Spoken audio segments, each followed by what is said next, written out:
In this video, we're looking at one of my favorite things to look at and favorite and most valuable items when it comes to financial planning. That's the 1040 tax return. And now I know what you're going to say. Even if you haven't said it yet, you're thinking it in the back of your mind. This dude has got to be so boring. I feel bad for his wife. And in response to that, I would say, look, I'm probably not the most thrilling person in America. I'll give you that. But I like to have fun as long as it's good, controlled fun. We're home by 9. Maybe if we're getting super crazy, 10. I like to have fun. But I think when I look at this, it's very important and valuable. I find it fun when you can look at someone and meet with them and talk, strategize, and say, okay, here's what you did. Here's what we might want to change in hopes to reduce their lifetime taxes. So, what I like to do is blend the investments and planning side along with the taxes because every movement of money and every decision you make does have tax ramifications. So in our field, yeah, you get your tests done where you learn about investing in all those type of things. Then you might get your certified financial planning exam where that is, hey, we're looking at the whole picture. How do we build the plan? What do we want to add? When should we do what? But then the one thing I feel like is often missing is the tax component. So I went and got the enrolled agent exam, which is the highest level with the IRS. Essentially, what you can do is file people's tax returns or argue against the IRS and say, hey, I think we should have been able to take this deduction or that deduction. So, what I like to do, and I find it fascinating, is when you can help people in hopes to reduce their lifetime taxes, which means they get to keep more, they can spend more, or they can do whatever they want with it. So I find if we can read this document, find little nuggets on ways we might be able to improve, it can be very beneficial. Starting on the top of the 1040, you start with your personal information. Then let's look at filing status. This is very important as every filing status has different income brackets, different deductions you can and can't take. The most common are single and married filing jointly.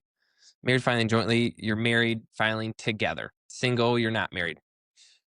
We're gonna mainly focus on those. There are married filing separately. This one's a little more unique because you do give up benefits by selecting this one. However, we do see it oftentimes where most commonly it's doctors, I would say that, but it could be anybody else with large student loans. They have student loans where they're looking at income-based repayment plans and their spouse is working. And so if they file together, those payment plans are quite higher. Where if they file separately, then they might have lower income base. So like a doctor who's still in residency, not making their full income, that's going to be the most common scenario there. Head of household, that's typically you're divorced, you have custody of the children, or you're a caretaker for one of your relatives. Qualifying surviving spouse. If I see this box checked, I know most likely their spouse passed away very recently. If they're ready to do the planning, when you have this, you still get to file more like a joint tax return. So your income brackets are higher, so you can make more before you start getting the higher brackets. So we might want to take advantage of that before, because you eventually you'll go back to single. Then we look at digital assets. This has become more and more prevalent. Uh, Most of the time now, you're talking cryptocurrencies. So yes or no, the standard deduction. This is very valuable when I can look at it because it will tell you a few things. It's an extra standard. If you're over 65, you can have an extra standard deduction. Especially now, recently, they have up to 6,000 of an extra standard deduction. So you want to know if I see these boxes checked, there's certain income levels where you'll phase out of that deduction. So we want to be very cognizant of not going above those and losing that deduction, especially by accident. If you're blind, you get a little more deduction too. Then you go to dependents. Most of the time, that's your children. So we know, hey, your kids are getting older. We're going to lose that child tax credit.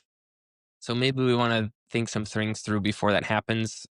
Also, if you're taking care of maybe a parent or a relative and they're your dependents, you would list them here. Then looking at the income section, this is for W-2 employees is what we're going through. So if you're self-employed, it's going to look different. W-2 employees, box 1A, you put in your income, you and your spouse if you're filing jointly. So let's say you're filing jointly instead of single. They have digital. I'm just going to say no digital assets. And let's say between the two of you make $250,000. Now, keep in mind, if you're a W 2 employee and you're funding maybe a health savings account, group benefits, or 401k accounts, they're going to take that out before your W 2. So if you're making 300 and you're putting 50,000 in your 401k accounts, so now you're putting 250. You don't put the total amount because you already took that deduction.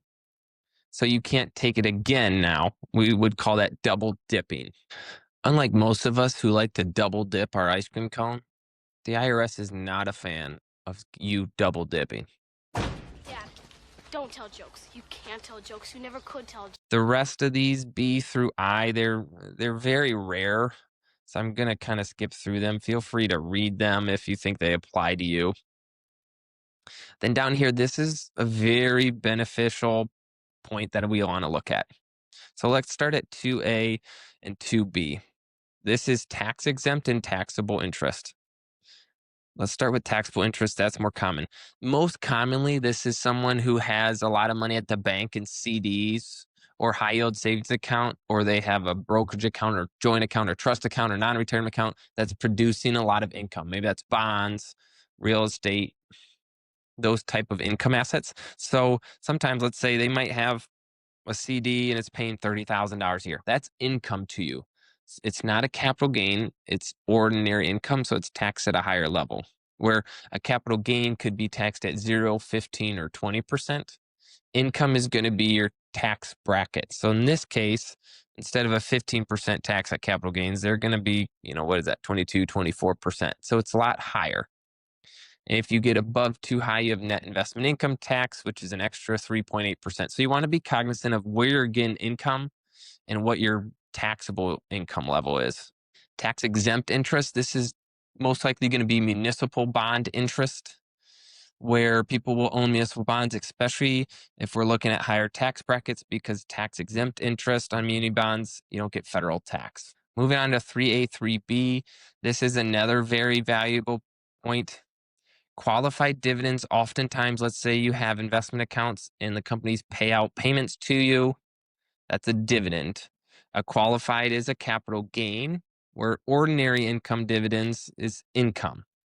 So if you're seeing a lot of ordinary income dividends, we might say, hey, we might want to move these assets that are producing a lot of income and dividends to us to a more tax protected account. And then in your other type of accounts that maybe aren't retirement accounts, we want to hold things that are more tax efficient. So less dividend payments, less income payments. Then for A, 4.3B, we're looking at IRA distributions.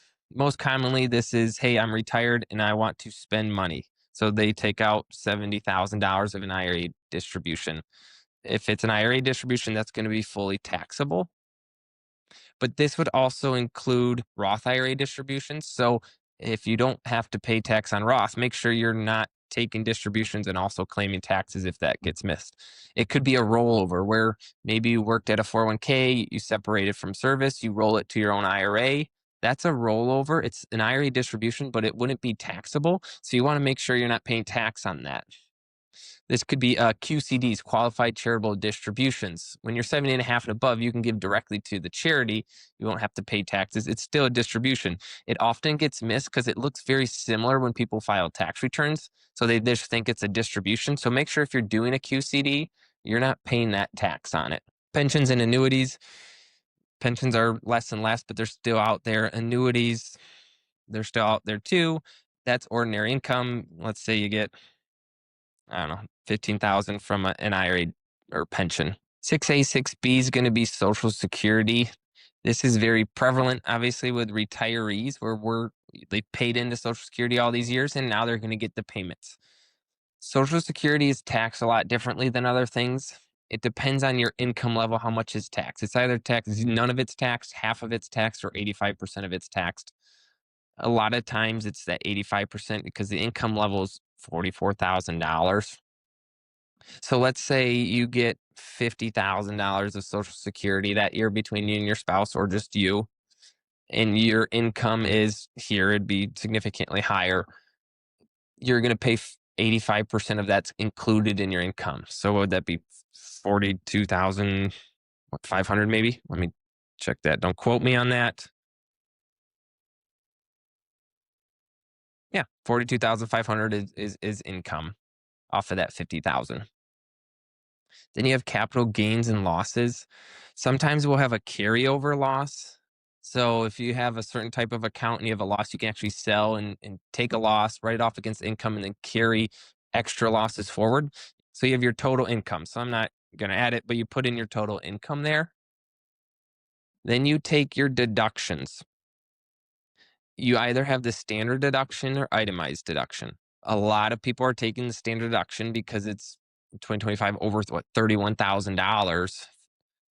Or you can itemize, which is where you add up certain things like state and local taxes, charitable giving, medical expenses over a certain amount, and a few other things.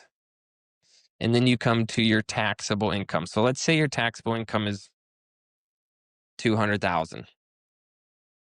That's where you look at your taxable income. It is different than your adjusted income and it's different than your total income. Let's say we have different numbers and this person's retired and their taxable income is 65,000. Well, now automatically in my head, I know when I see this number, all right, we're in the 12% tax bracket, married filing jointly. Let's look at how much they have in maybe pre-tax and Roth accounts. Let's look at how much they have in non-retirement, maybe a trust account or a brokerage account or joint tenants account, we call it, and say, hey, do you have capital gains? Because if we're in that 12% bracket, we can go all the way up to just under $95,000 and we're in that 12%. Well, if it's a capital gain, the government charges 0% on that if you're in the 12% bracket. So maybe we actually do, I call it tax gain harvesting. People here have tax loss harvesting where you can get write-offs. Well, we might actually book a gain, we'll reset our basis. Or we could look at, hey, we have a bunch of money in pre-tax accounts, but not enough in Roth. Maybe we do Roth conversions to fill up some of that tax bracket. So in the future, we might not be in as high brackets. There's a lot of different ideas. If you're still with me, thank you. I know it might not be thrilling and exciting, but when I look at this, I'm like, man, there's so many opportunities. It's a lot of fun for me when I can meet with people and say, hey, let's consider doing this and this and this. And then they start getting it, they start understanding it. And then we go through the next handful of years and they start seeing the benefits of that. They get very excited. I get very excited. I might not be a crazy man, but this for me is fun. And I think what we do is if we don't plan the IRS, I think they love us. Hey, here, just do it, pay us taxes. Well, if we say, hey, legally, how can we strategize here to try to pay you less? And they say, yeah, there's tax avoidance and there's tax evasion. Tax evasion's illegal items. Tax avoidance, the IRS says, hey, you can strategize and you can plan around all the rules. And there's the tax laws are thousands and thousands of pages. But if you're willing to go through it, you can do tax avoidance and it's good. So how can we try to pay the least amount in taxes as possible throughout our life? If we pay the government a little less, you can keep it. Maybe you can give it to your favorite charities. Do what you want with it.